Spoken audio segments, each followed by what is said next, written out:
let me take you back to last year's Super Bowl, because it was the first thing I thought of when I read the Vic Fangio rumor, and that Jimmy Kempski finally, went with yesterday and had some real information on, because the idea of Vic Fangio retiring was sort of floating around as a rumor on the internet all week last week, and there were people touching on it, but nobody had any hard information. And then Kempski went in there and basically said that he was going to retire, and they convinced him not to, but it's not even sure that he's not going to retire.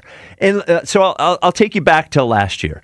The Eagles won the Super Bowl last year, and the immediate reaction was, this is the beginning of an era, right? We had been to the Super Bowl in 22. We didn't get it, but we won it in 24, and this was the beginning of an era. There would be more Super Bowl trips. There would be potentially more Super Bowls won. And we looked at how solid everything was around us. Mm-hmm. We felt solid at head coach. We felt solid at quarterback. And hell, man, we felt solid at defense. And then a year later, and one of the reasons that we felt so solid with Fangio is he wasn't one of these young guys that was going to go somewhere else. We felt like we had Fangio for a little while. But now we're here a year later, the same week of the Super Bowl, and that hope for the future and for the several Super Bowl trips and for the maybe this is a dynasty, it does not feel the same.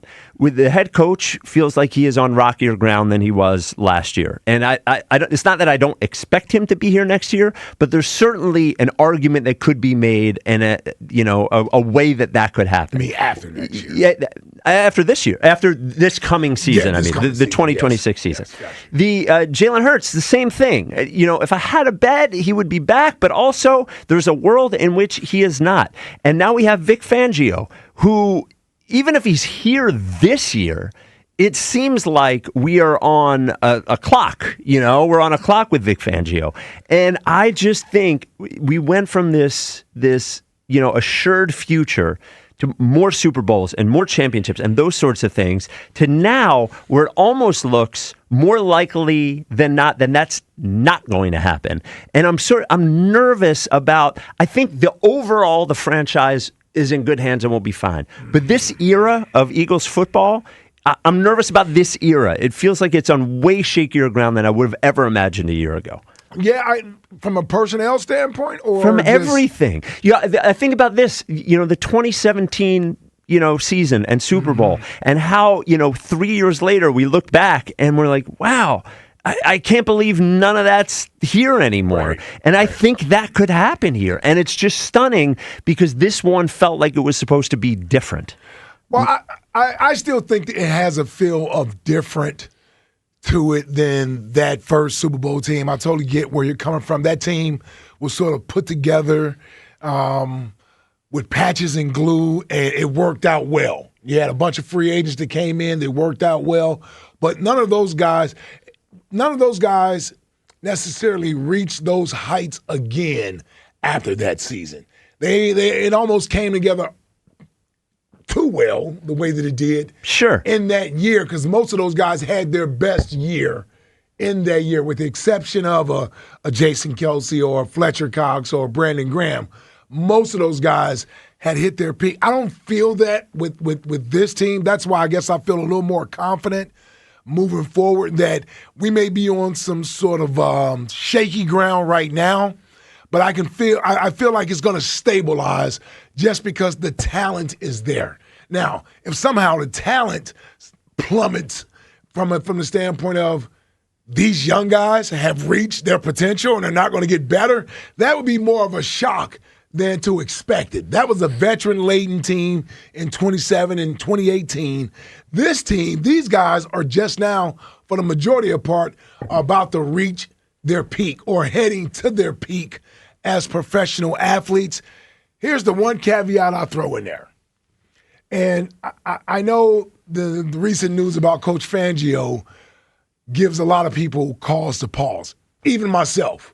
I mean, it's terrifying. Yeah, it really is to think that you mean to tell me he may not be here this year, or even if this is his last year.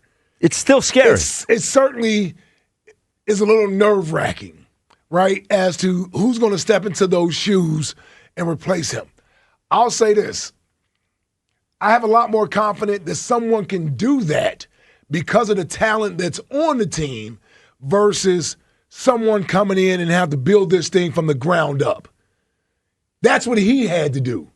Like, he essentially took what they had and molded it and added some players.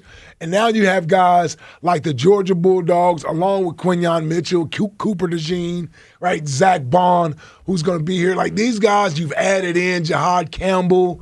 You know, I even think Jeremiah still has a bright future here. Somebody's going to have to fill that Nakobe Dean role at some point moving forward. So whomever were to step in after Coach Fangio, as long as they're qualified, seasoned, I would hope the Eagles will stay in sort of that framework of things.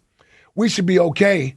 And even if I look at the offensive side of the ball, who has way more questions over there than the defense does, Lane Johnson is the only elder statesman over there. Everyone else is young. Everyone else is still relatively in their prime. Yeah, Saquon may be heading there. I get that. Yeah. But AJ might not be here. Dallas Goedert's probably gone.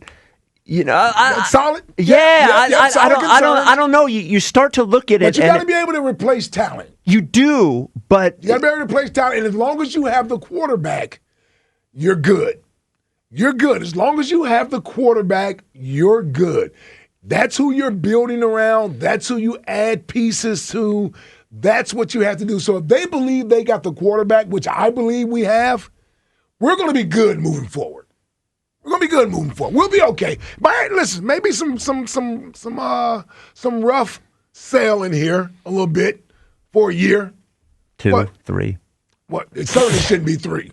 And if it gets to 2, I'm worried. 215-592-9494. I already told you next year. I'm already lowering expectations. Well, I'm already starting at just make the playoffs. Oh, nice. Really? Oh, okay, great. Yeah, that's what I'm starting at. Okay, that's what I'm starting at. Now, if they add something, then maybe I can add more expectations. Right now, they should always make the playoffs with Jalen Hurts as the quarterback. 215-592-9494. Are you worried about this era of Eagles football? I was thinking about it, and everything that I felt sure about a year ago, I don't feel nearly as sure about. And I started thinking about 2017, and I don't know. There are a lot of guys that last year may have had, in 2024, may have had the best season they're ever going to have.